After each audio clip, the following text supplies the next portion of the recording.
at the last quarter of 2025. So it's on that basis and on the basis of what I'm happy to describe as, the three-leg reaction function and all the underlying data and information that feeds those three legs, that we decided to do a 25 basis points cuts. But in the same breath of air, I also said that it was not a linear process, that it was not a predetermined path that we were embarking upon, but a step that would be followed by further review of data, further understanding of where our three legs reaction function would be. So that's pretty much where we are. And I would simply maybe add that we are very advanced in that. Pues arranca esa comparecencia Christine Lagarde explicando por qué bajó los tipos en 25 puntos básicos en la anterior reunión. Dice que básicamente hay tres motivos por los que lo ha hecho, los ha explicado y ha dicho también que no es un proceso lineal y que el camino no está predeterminado. Dice que se van ahora a seguir, se va a seguir revisando los datos que vayan llegando, pero que el camino no está predeterminado. Vamos a seguir escuchándola. Look under the skin of the economy and see where it's heading and appreciating what our reaction function is and how we're likely to decide. Chair Powell, you have also been on a journey and have been on hold since last July, have not cut rates like the ECB in June. Why not? What are you waiting for? So let me say that sitting here last year, there was a lot we didn't know, and we didn't know that we were just about to embark on a period of 7 months of much lower inflation readings. We didn't realize that the second half of last year was going to be an extraordinary year from a growth standpoint, and also from the standpoint of the labor market. So things actually worked out in the second half of last year in a remarkable way. Then, as you know, in the first quarter of this year, we continue to have solid growth in the first half, actually, solid growth, and a labor market that's still strong, although we've seen a continued rebalancing in the labor market. And inflation, after pausing in the first quarter, now shows signs of resuming its disinflationary trend. So it's a little bit different journey. So where that leaves us is we've made quite a bit of progress in bringing inflation back down toward target. While the labor market has remained strong and growth has continued, we want that process to continue. I think the last reading and the one before it in inflation, the one before it to a lesser extent, do suggest that we are getting back on a disinflationary path. We want to be more confident that inflation is moving sustainably down toward 2% before we start the process of reducing how tight our policy is, of loosening policy. That's what we've said. And what we'd like to see is more data like what we've been seeing recently. We'd also like to see the labor market remain strong. We've said that if we saw the labor market unexpectedly weakening, that is also something that could call for a reaction. How much more confident do you want to be? The PCE number 2.6, that wasn't too bad that we got last week. That's right. So we're actually on a 12-month basis. We're actually at 2.6, both headline and core for inflation, and that represents really significant. Pregunta interesante la que le acaban de hacer a Jerome Powell, cómo de confiados tienen que estar ustedes para bajar los tipos de interés, porque él ha dicho que tienen que estar más confiados sobre el proceso de reducción de la inflación para empezar también a relajar bastante su política monetaria. Vamos a escuchar qué es lo que responde. Part of last year, people were saying, you need to declare victory, this is over. And then we had a quarter of inflation, which was well above 3%. So we want to be more confident. And frankly, because the U.S. economy is strong and the labor market is strong, we have the ability to take our time and get this right. And that's what we're planning to do. So September? I'm not going to be landing on any specific dates here today. Let me also say that we're well aware that if we go too soon, that we could undo the good work we've done in bringing down inflation. And if we go too late, we could unnecessarily undermine the recession, the recovery and the expansion. And so we're aware that we have two-sided risks now, more so than we did a year ago. That's a big change. I'd say risks are coming much more into balance now. President Campos, you have been on a different journey because you've actually been cutting rates for much of the last year and have recently paused. Why? What are you seeing in inflation data, and what are you going to do next? Okay, so if you go back a little bit in the history of time, so Brazil was one of the first countries to hike rates. I think in part because we had a different call on the dynamics of inflation, both locally and globally. And I think that turned out to be correct. And then at some point in time, we started the easing cycle.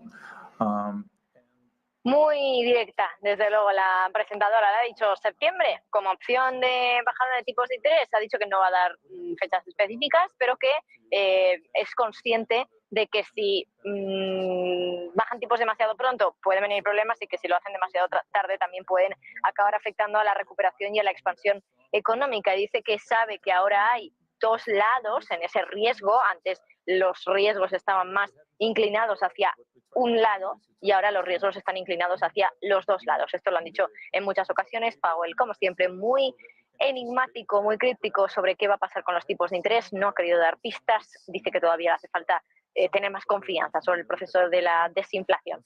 Seguimos escuchando, ahora está hablando el gobernador del Banco de Brasil. That had to do not only with the current numbers and with this suspicion that we had service inflation that could peak at some point in time, and also because food prices were going back up a little bit, and I also think that's not only happening in Brazil, it's going to happen in some other places too. But also has to do with a lot of noises that we had. So we decided to interrupt the cycle. More recently, we've had a sell-off in some of the emerging market countries. Brazil was more affected. But I think this has to do much more with noises that were created than the fundamentals. And the noises are related to two channels. One is the expectation on the path of fiscal policy, and the other one is expectation on the future of monetary policy. So when you had these two at the same time, I think it created uncertainty enough that for us, we needed to interrupt and see how we can fix that channel and how we can communicate better so that we can eliminate those noises. Because there is a big disconnection with the current data, both fiscal and inflation data, and the expectation. So what happened in Brazil is the expectations started to the anchor, even though the current data is coming as expected. Right. So you're talking about the fall in the stock market and the real recently when you talk about the markets. But for us, what matters is how this gets into our reaction function. So I'm talking about expected inflation, the long end of interest rate curve. So we had somewhat of a steepening of the interest rate curve. We had a devaluation of the currency, but for us, what matters is the expected inflation, both implied inflation from the markets and expected inflation from the surveys. Those have gone up. Yeah, I mean, President Lagarde, you have described the path to 2% as bumpy. We got an inflation report in the Eurozone this morning, 2.5%, not too bad, but core was high and services are still above 4%. So what is keeping prices so sticky? Well, first of all, we had, as you said, a number that was lower than last month. So we said it was bumpy, and it's heading in the right direction for the indicator that we use, which is HICP, to measure inflation and to set our target. So that's good. But we still believe that it's likely to be a bumpy road until the end of 2024. But we still have target at the end, in the second half of 2025, on the basis of our projections, and the baseline is unequivocal on that front. You are correct that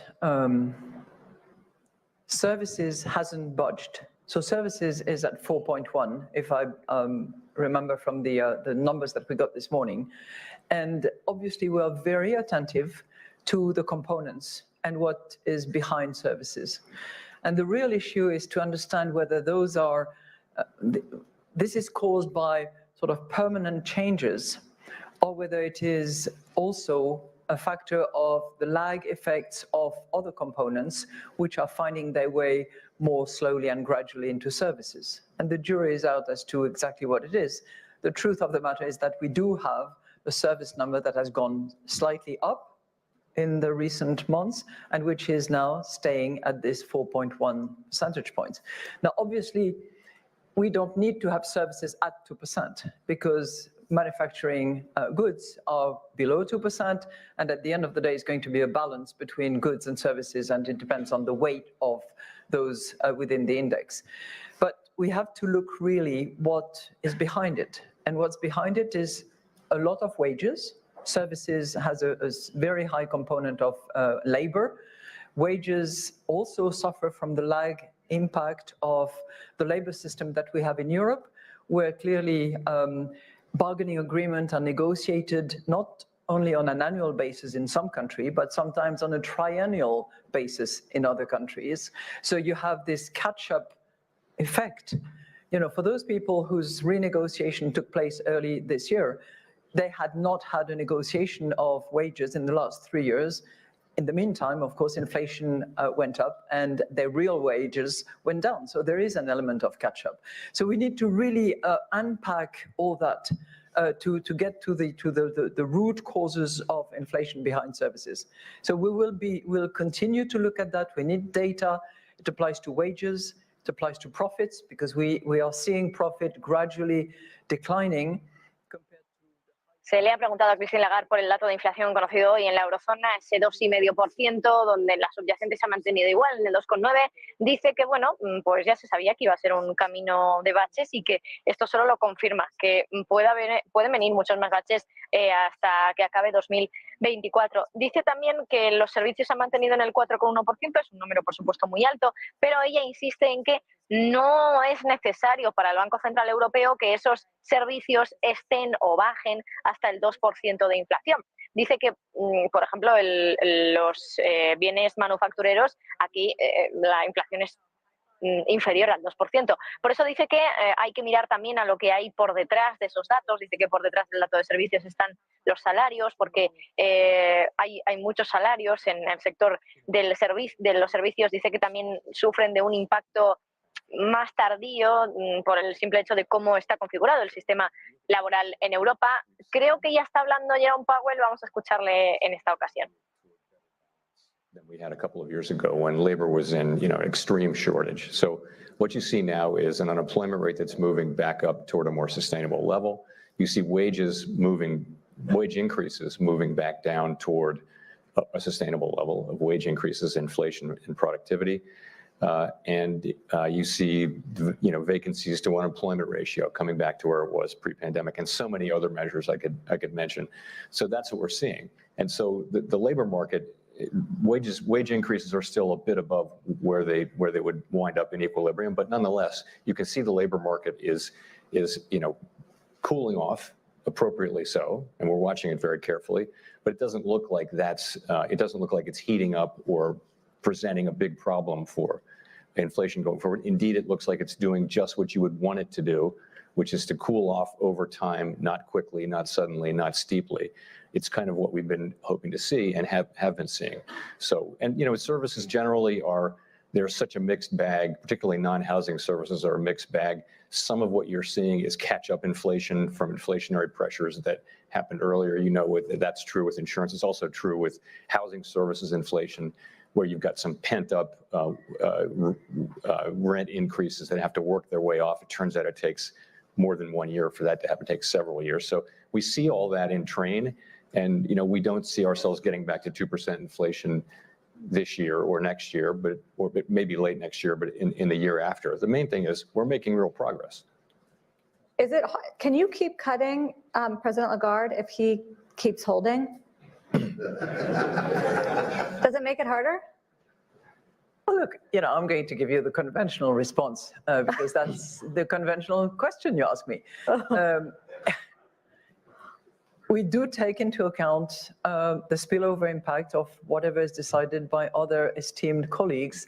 And obviously, my esteemed friend, Chair Powell, is one of those. So we take that into account, but we also determine, our monetary policy on the basis of what we see in our economy, and we look at the data that we get, the impact that multiple factors have on our economies and its numbers.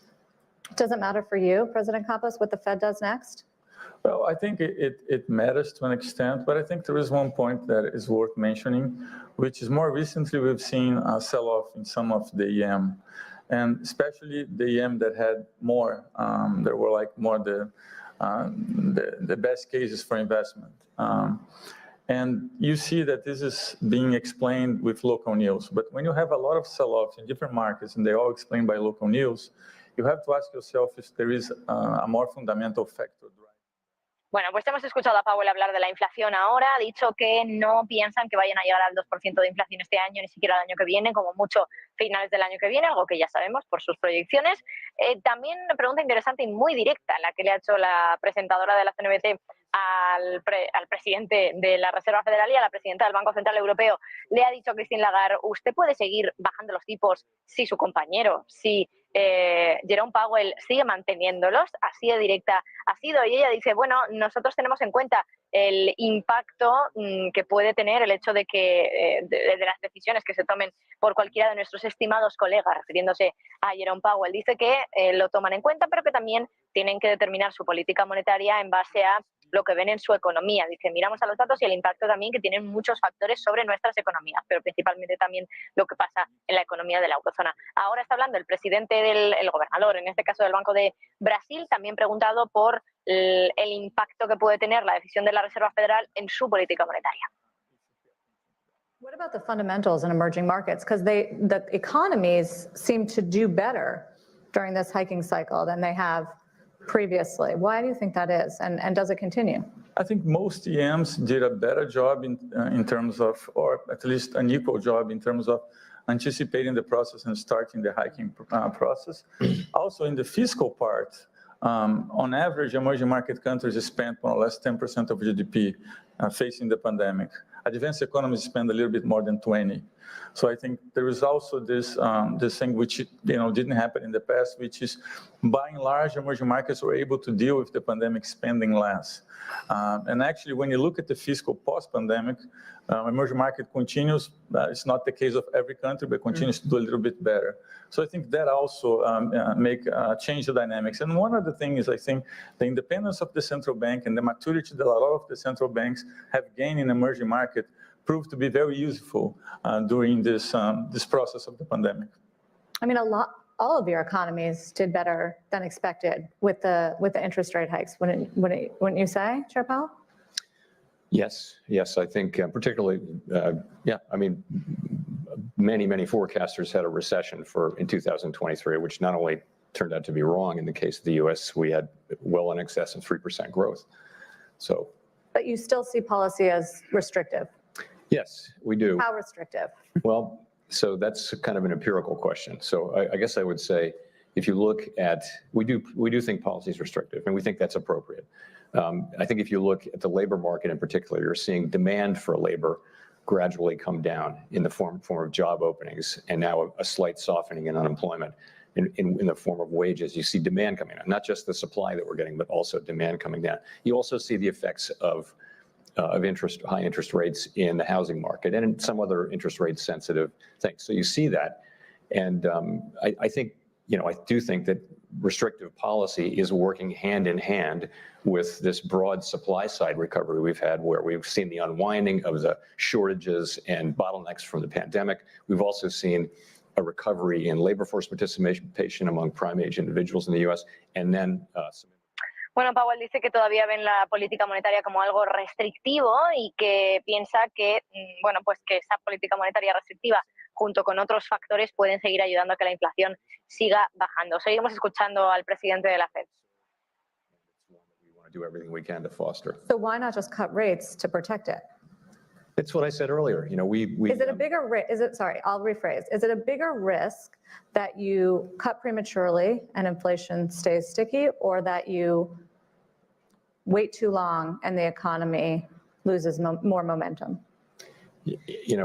That is the question, and our answer to the question is we serve a dual mandate, right? And if these two things are embodied in that mandate, the risk on the inflation side is that you move too quickly, inflation comes back, and we didn't really solve the problem, and then we have to go back in, and that would be very disruptive to the economy.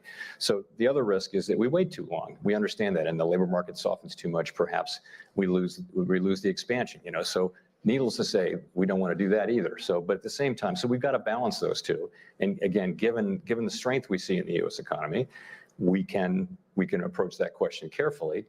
But as I said earlier, though, you see, a year or so ago, we were talking about inflation, and our framework called for us to focus on the variable, the mandate that is further from its goal.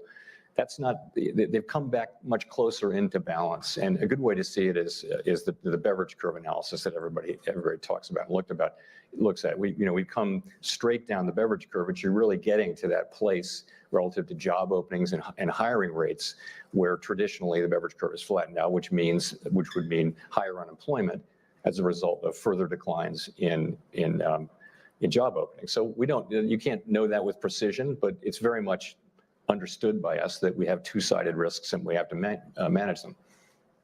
So what about the recovery in the Eurozone, President Lagarde? It's also been pretty resilient, especially on the unemployment front. How confident do you feel in sticking this soft landing? Well, we reached a level of confidence back in June when we decided to actually cut rates by 25 basis points. But as I said in the opening remarks, it's not something that is taken for granted, that is a given, and we're going to re-examine each and every step of the way whether that confidence is actually continuously reinforced in order to continue on that path. And the remarks by Chair Powell made me really reinforce my points about data, because we are navigating in this universe of one risk versus the other, but where data. Pregunta del millón: ¿qué riesgo es más importante para la Reserva Federal? ¿Actuar demasiado pronto o actuar demasiado tarde? Dice que esa es la pregunta, la gran cuestión, cosa que él mismo no sabe responder. Dice que su respuesta es que, bueno, tienen un mandato dual, un mandato doble, y que por lo tanto hay un riesgo en la parte de la inflación y hay un riesgo también en la parte del mercado laboral, y que por eso es difícil determinar cuál es la respuesta correcta. Dice que, claro, si se mueven demasiado rápido, eso podría resultar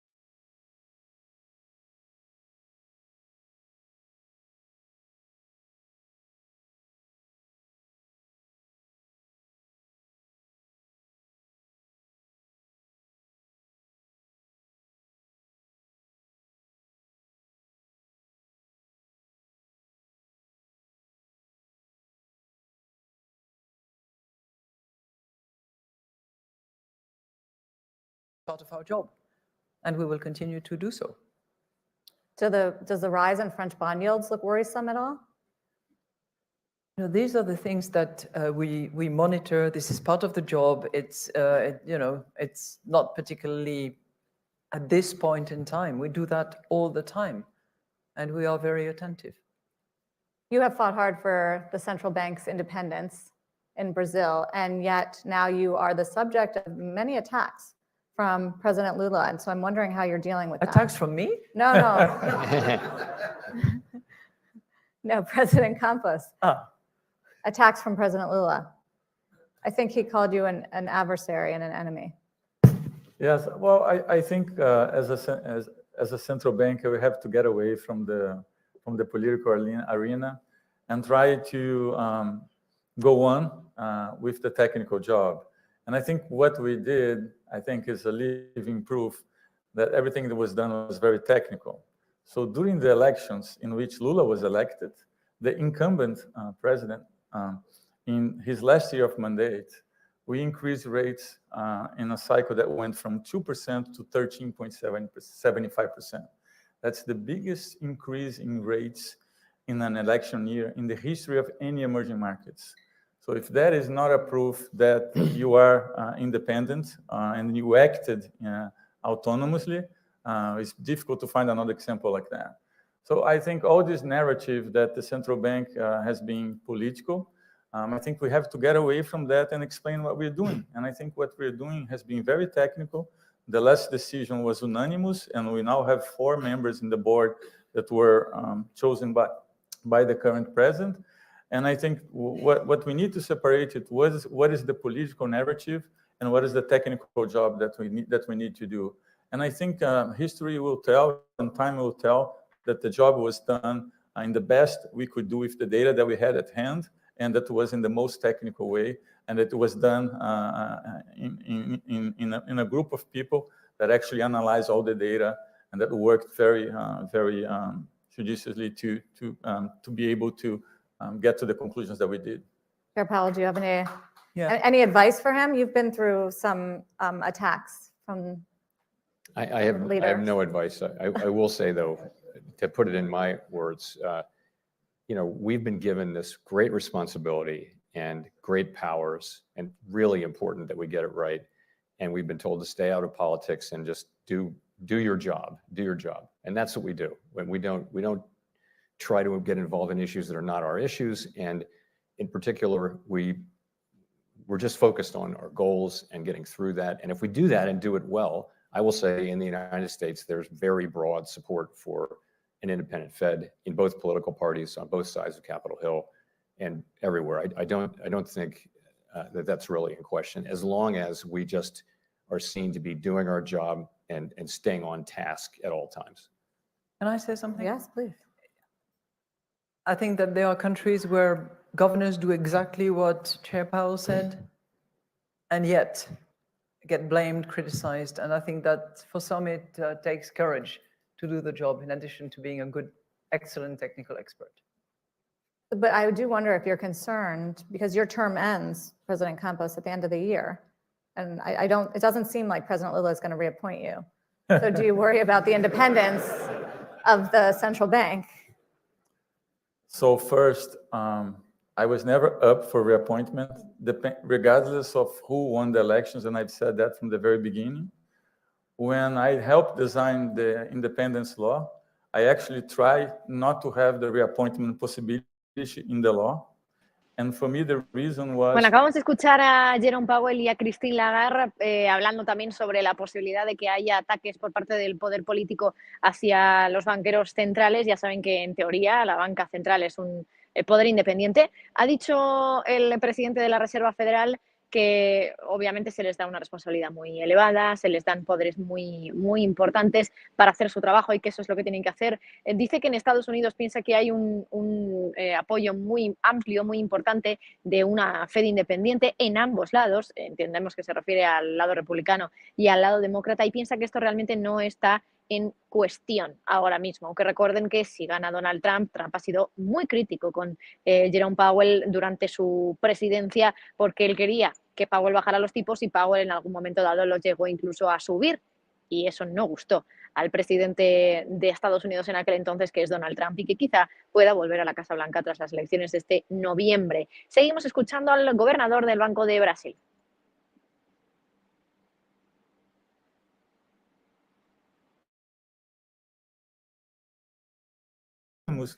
Understanding that was the best for the country at that time. And so I think I understand that there is a risk premium, but I think with time that risk premium will tend to decrease. There are concerns in the United States about Fed independence if President Trump gets elected. There have been reports that he's looking at that issue. Obviously, you've been subject of attacks before. What is your level of concern about that? I am not focused on that at all. And that's not just a talking point. I really think that we just keep doing our jobs. I mean, the US economy, we have 4% unemployment. It's growing at 2%. Inflation's at 2.6%. Let's keep that going. Let's do our jobs. History will judge. I think if we can keep things on that path, that's what I'm focused on. That's the only thing I'm focused on. And as I mentioned, I do think support for the Fed's independence is very high, where it really matters on Capitol Hill in both political parties, among the leaders and most of the following. And so I worry about getting the job right. That's what I worry about. I know you guys don't want to touch politics, but President Lagarde, it does bring into focus the fiscal policies, right? We heard President Campos say it. There are concerns about the deficits in France, if the far right should win. There are concerns in the United States about the deficits. So I do wonder if you have something to say or to warn on the fiscal front as it relates to making your inflation fight harder.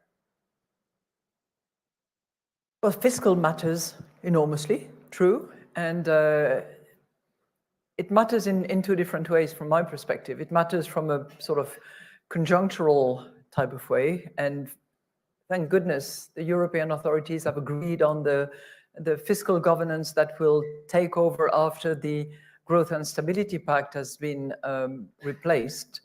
suspended and now completely replaced. So there is a framework within which members of the European Union have to operate, have to control the direction of their debt, have to make sure that it is sustainable going forward through the efforts that they deploy, and have to keep their deficit on watch with enough flexibility. And that's the second part of fiscal spending that I'm concerned about, with sufficient of an impact of a focus on productivity, on growth, of investment that will be conducive to both.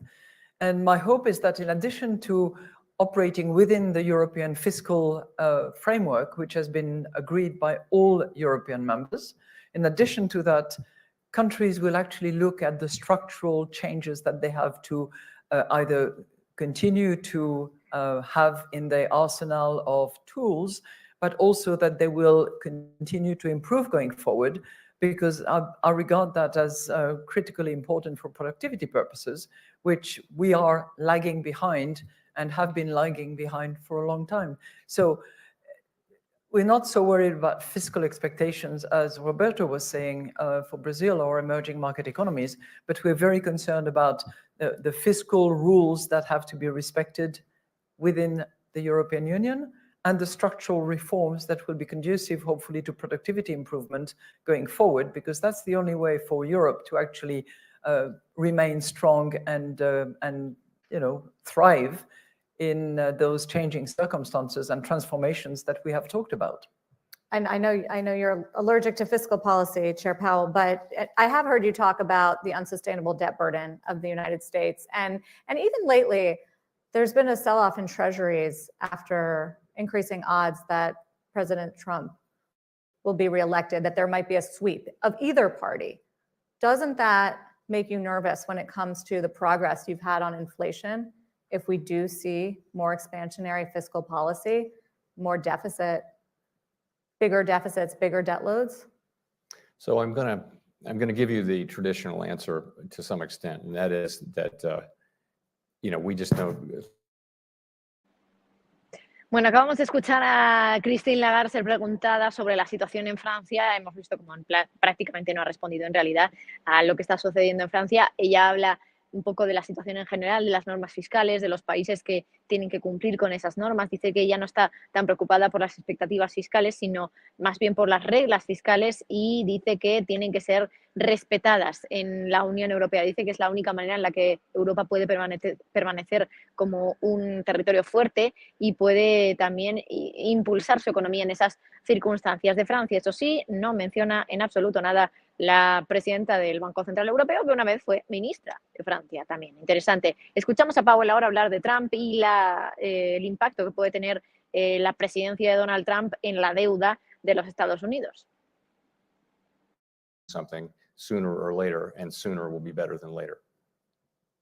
President Campos? Yeah, let's do a basic exercise. If you look at the total debt combined, just sovereign debt of US plus Europe plus Japan, that's 64% of the total global debt. That went, in terms of cost of servicing that debt, it went from 1.1%, 1.2% before the pandemic to around 3.3% right now. But then you added 25% of GDP to that debt, which was the cost of facing the pandemic. So we have a much higher debt and a much, much higher cost of service the debt. So I think there is an aspect globally that is the extraction of liquidity that cumulative will have an effect in the market that sometimes is not pricing correctly.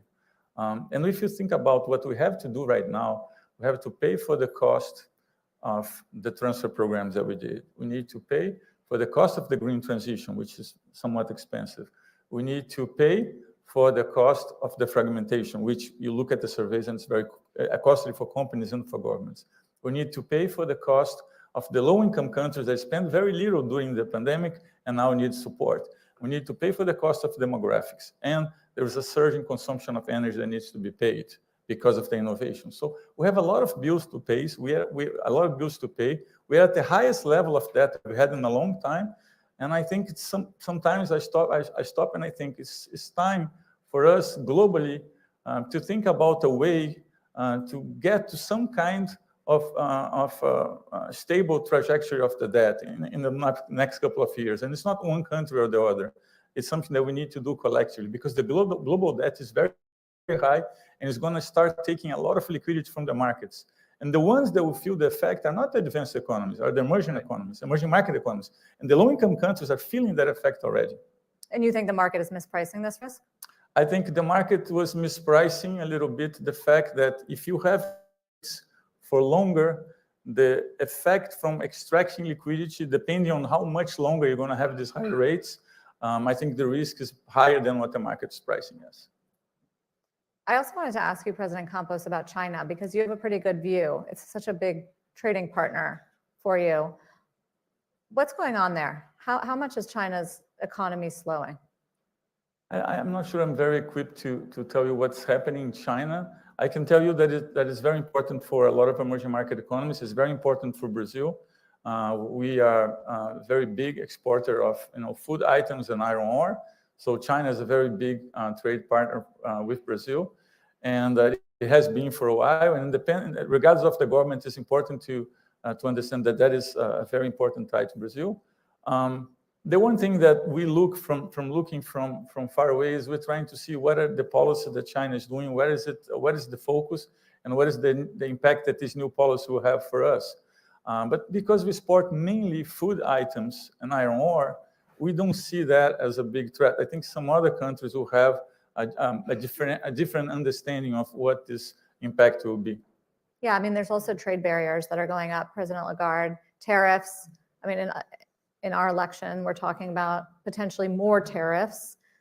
Are you seeing that in terms of growth and inflationary impact?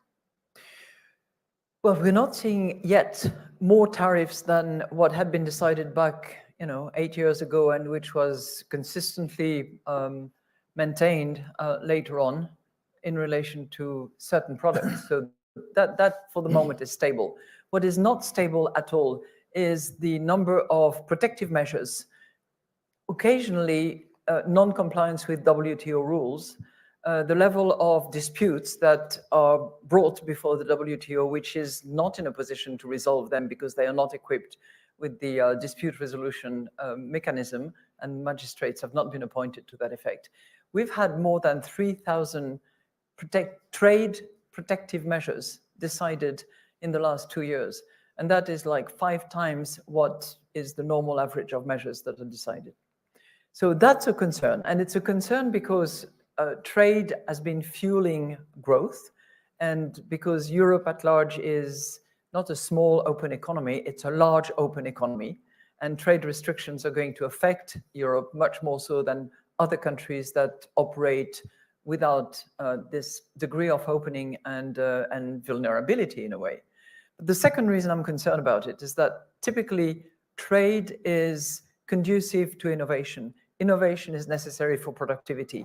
And I think that the combination of reduced trade on growth and the impact of trade on the capacity to innovate and to improve productivity is a vulnerability for Europe, and one that we have to address very forcefully if we want to win this battle of productivity.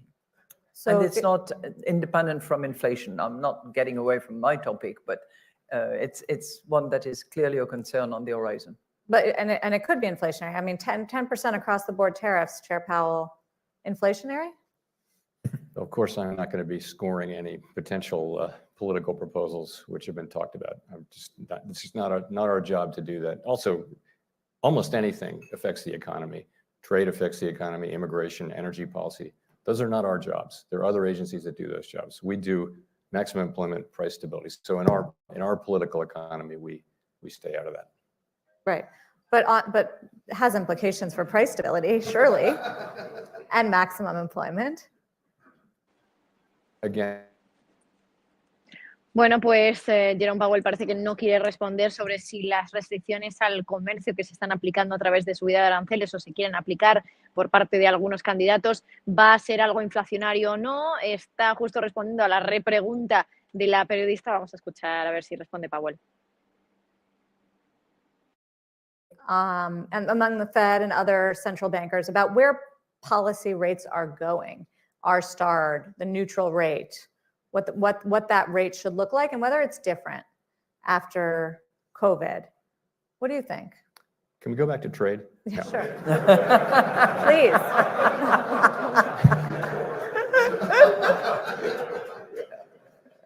So, our star. I guess I would start by saying that the thing that we write down as part of our summary of economic projections, and the thing that economists mean by R stars, is a longer run concept. It's the rate of interest that would hold the economy at equilibrium at a time when we're at stable prices and maximum employment, and there are no shocks hitting the economy. So this is not the economy today. So the first thing to say is that when we're sitting in the boardroom in Washington thinking about whether our policy rate is the appropriate rate for this economy right now, we're not battling over what long-run R star is, because this is a different economy. This is an economy that's still recovering from the pandemic.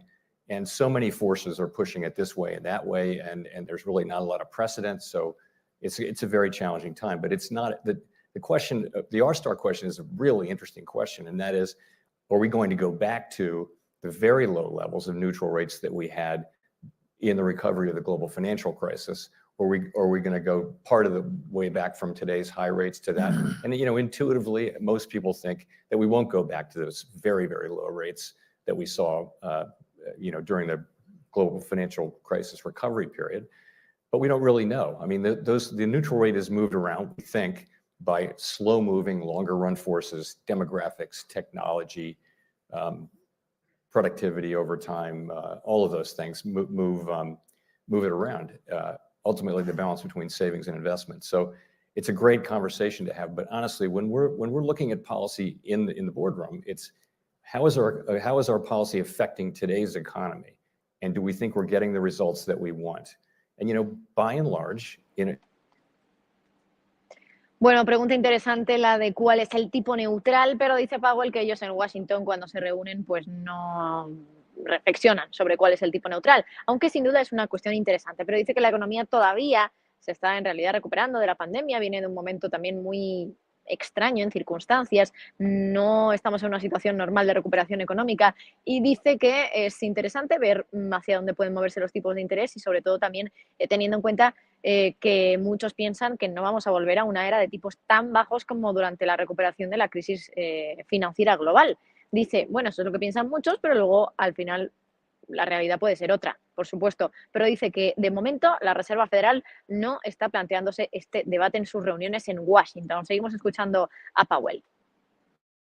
And that it has changed, and ultimately it's unknowable. It does matter for the longer run. It matters for where rates will settle out, but it doesn't matter much for policy decisions today, which are the ones we're actually making. I guess we want to know if there are like 10 cuts coming or 15 cuts. I mean, do you think, President Campos, it's changed post-COVID? Are you dealing with a different economy? So the R-star story for emerging market countries is a little bit different. So for example, if you had a table of countries of Latin America, you would find that at least the models internally used by their own central banks, in some cases you had R-star going higher, like Brazil from 3 to 4.5, but in some cases you actually had R-star going lower. So the question is, what is the short-term view and what is the long-term view, as Chairman Jay described? And I think for us, it's more like trying to understand what is the structural reason for the neutral rate in Brazil to be so high, 4.5% real time. It's really high. And I think a lot of it has a lot of structural elements from the past, but it has intensified during the pandemic. And you could go and talk about the amount of subsidized credit. You can talk about the trajectory of the debt. You can talk about productivity. For example, when you look at productivity, there is one thing that not a lot of people talk about, which is in the need for raising money, sometimes the adjustment is done on the revenue side. When you do the adjustment on the revenue side, if you look at what's being done in emerging market countries and even in some advanced economies, you tend to go back and tax capital more than labor, because it's very hard to tax labor coming out of a pandemic. If you tax more capital than labor, and this has already been happening for a while now globally, and especially in emerging market, then you introduce another element that will bring productivity lower. So when you look at the causes of the neutral rate to be so high structurally, that's, I think, what we need to work on. And Brazil has done a lot of reforms. We have done reforms. And I think if you compare to other EM countries, Brazil was actually able to do reforms in the middle of the pandemic. we did the social security reform, we are doing a tax reform, we did the labor reform, all in the middle of the pandemic. But still, when you look at the efficiency of what was done, the end result seems to be that our structural rate is still our neutral rate, our star is too high. And I think we need to go on and talk about what are the reforms that are needed in the medium term to make sure that we have a structural rate, a neutral rate that is lower than we have right now. President Lagarde, do you ever see a world where we get back to near zero interest rates absent a crisis? Do I think we're heading towards that? That's, in my view at this point in time, it's very unlikely, but it's not something that I would want to pass judgment on. What I can tell you is that when we start having that conversation that Chair Powell described perfectly well and that I would completely subscribe to, I would be relieved, because it would mean that we are getting closer to where we need to be. It would mean that we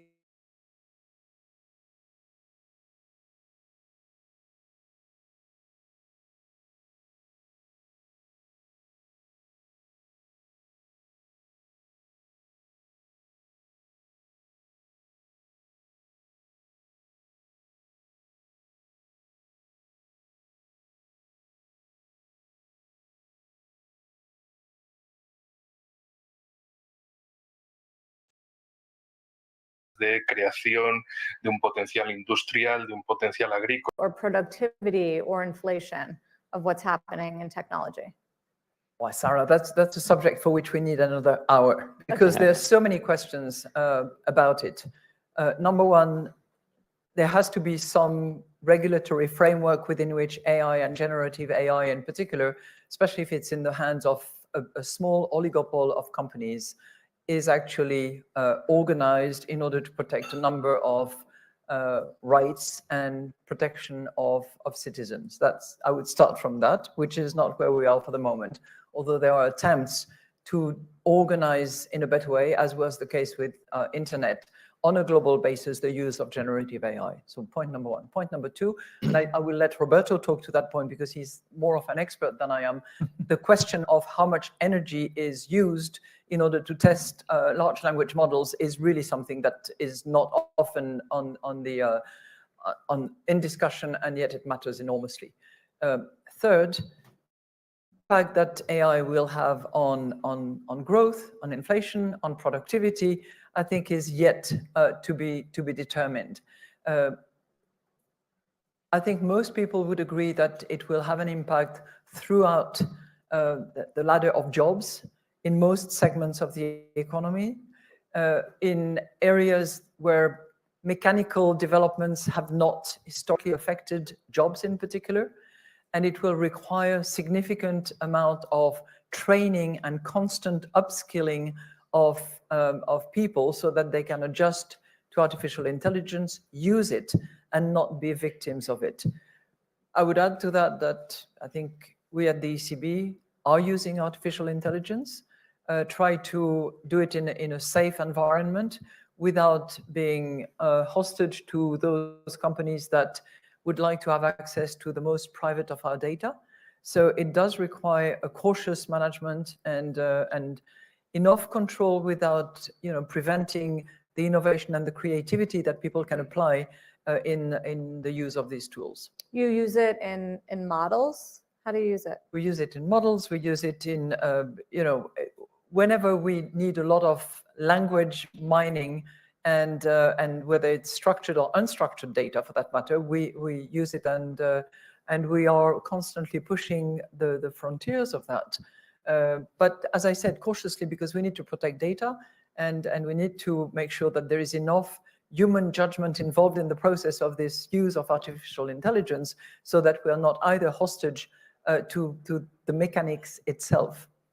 Do you think that fears over generative AI, Chair Powell, rendering certain jobs or industries obsolete, are legit?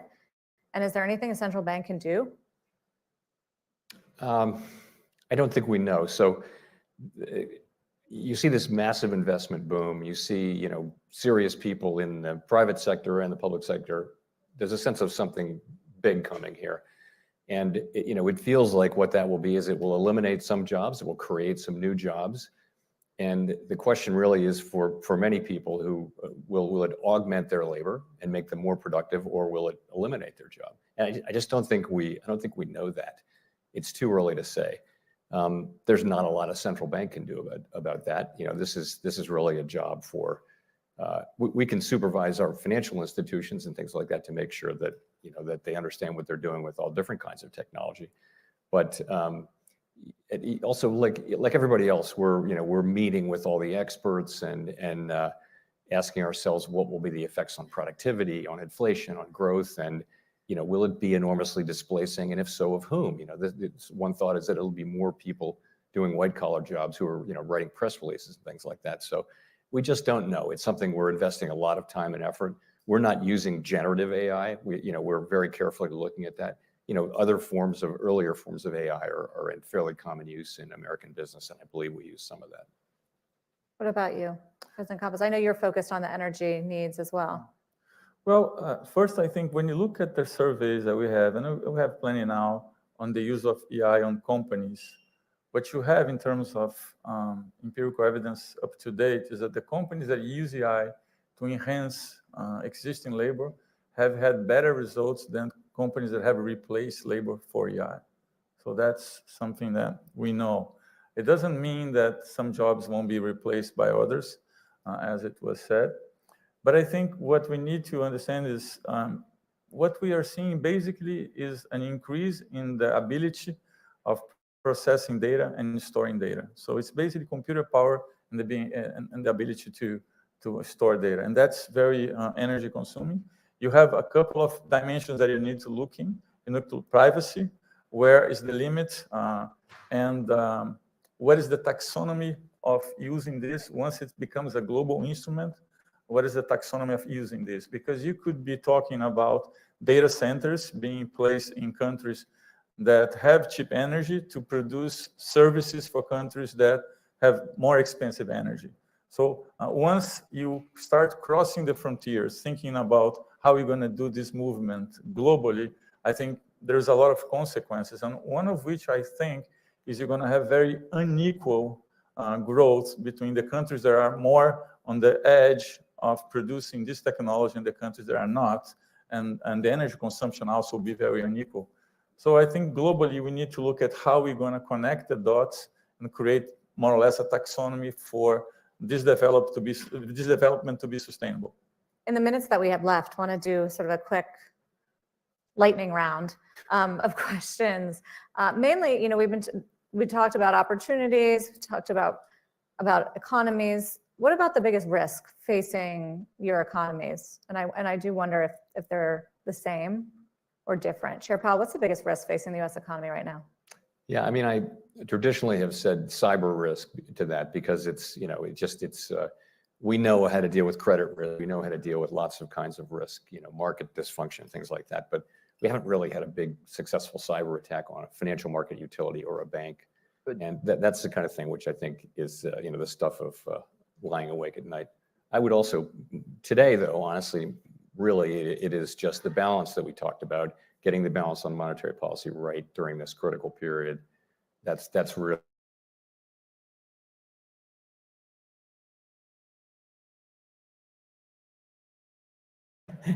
Really? Cyber risk? I think, I'm saying that touching wood actually, and I wish,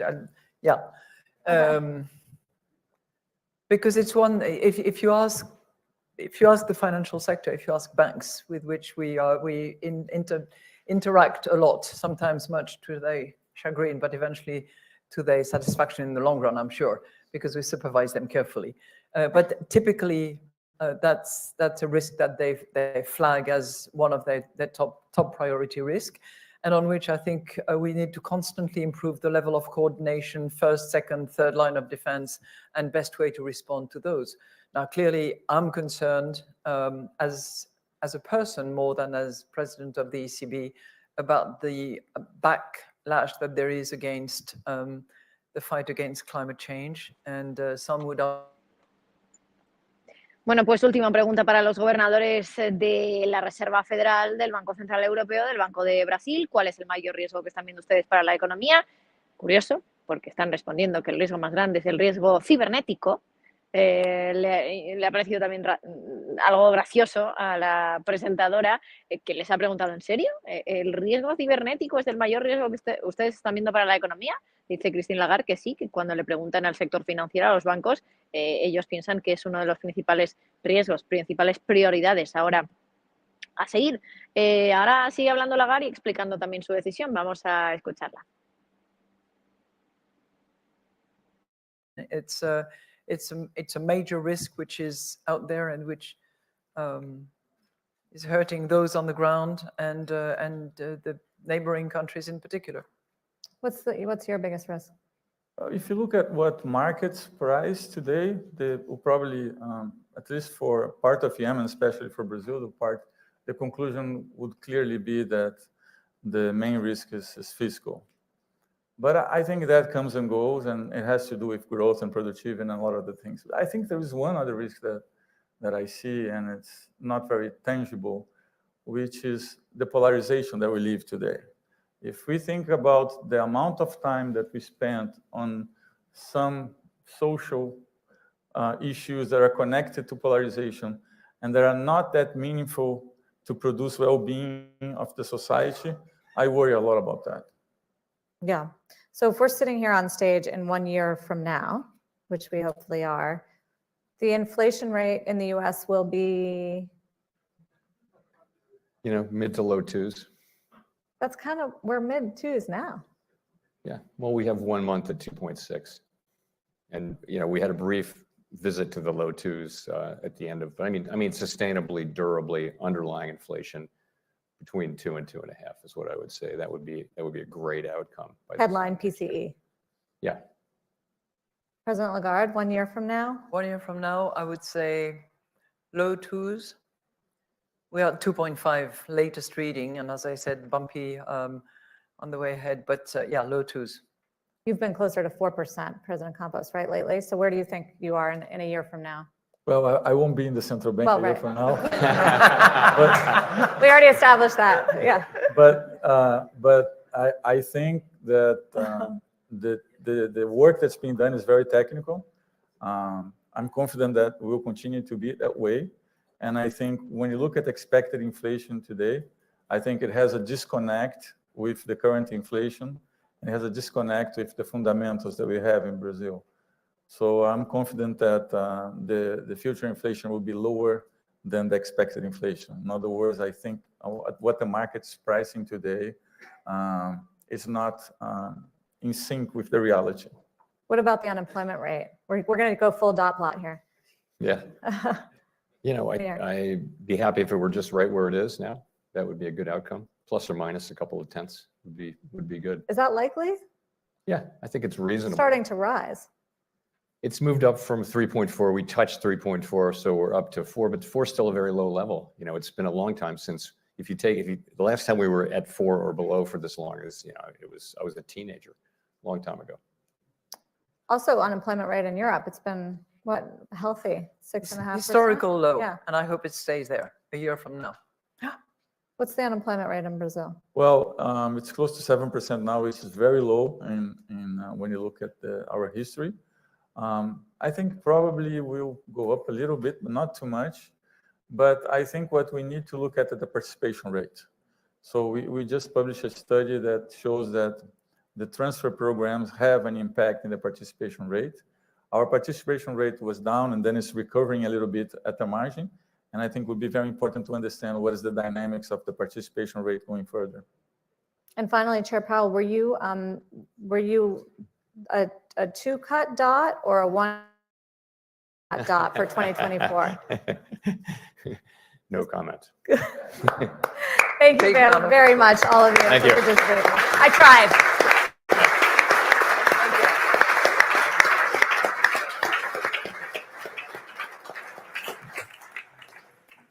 So thank you there for such a wide-ranging and fast-paced discussion, and we even.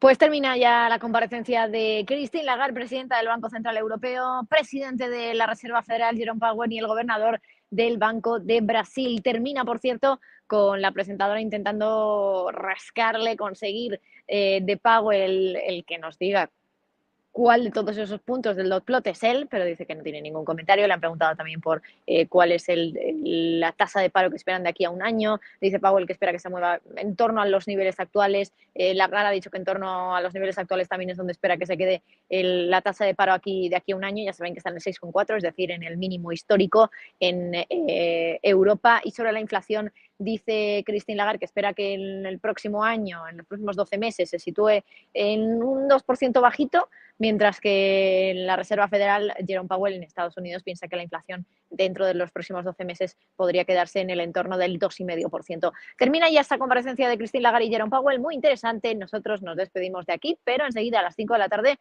estamos de vuelta en el programa Negocios Televisión. San Petersburgues, porque hay una diferencia entre la mentalidad de los de San Petersburgo y de los de Moscú que se puede ver hasta en las obras de Dostoyevsky, es decir, los occidentalistas y los orientalistas durante todo el siglo XIX y siglo XX ruso.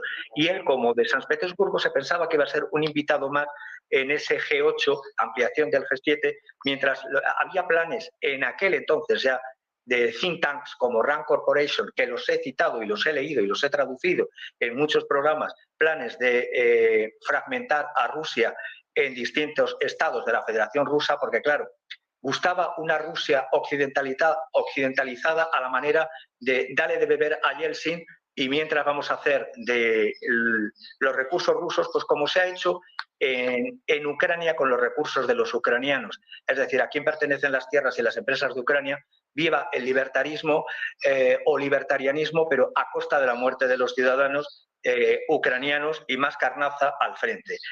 Cuando veo a Olaf Scholz y lo comparo con Schröder, aunque Schröder sea o se le pueda tachar que estaba a sueldo de Gazprom, a sueldo de quién está Olaf Scholz, porque lo digo con una metáfora, fue a cortarse el pelo el señor Scholz a una sucursal de la CIA en Berlín y salió con una lobotomía, es decir, salió con una mirada así como de buey muerto, de Hinterwälder, de esa carne alemana, cuando está viendo Auf Wiedersehen, adiós a su potencia industrial.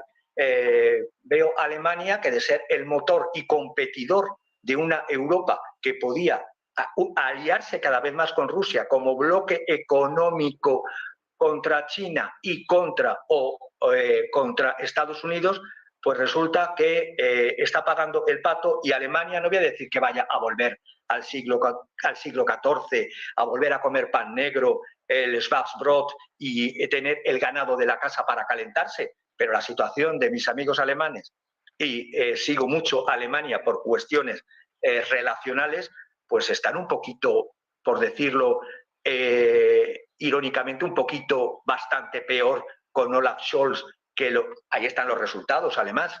Pero claro, como nos empecinamos en no ver la realidad y no ver los datos, pues sigamos adelante y termino diciendo, Rusia está actuando en muchos frentes, está actuando también en guerra electrónica, estoy pensando desde los ataques electrónicos, las interferencias a los GPS de los vuelos.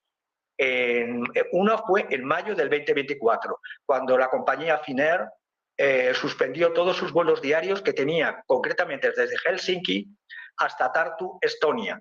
Pero es que no solamente ahora, también ha habido compañías británicas, British Airways, que los vuelos que se tenían para países de Europa Oriental se están viendo afectados y son aeropuertos que tienen sistemas de navegación alternativos al GPS. Es decir, cuidado con eso. Pero es que, y termino, cuidado además con la guerra en el espacio. Y digo guerra porque la guerra también es la falta de colaboración. Cuando se está viendo la ruptura del satélite, un satélite ruso que ya estaba dado por muerto desde el año 2021, pero oficialmente desde el 2022, que era el Resource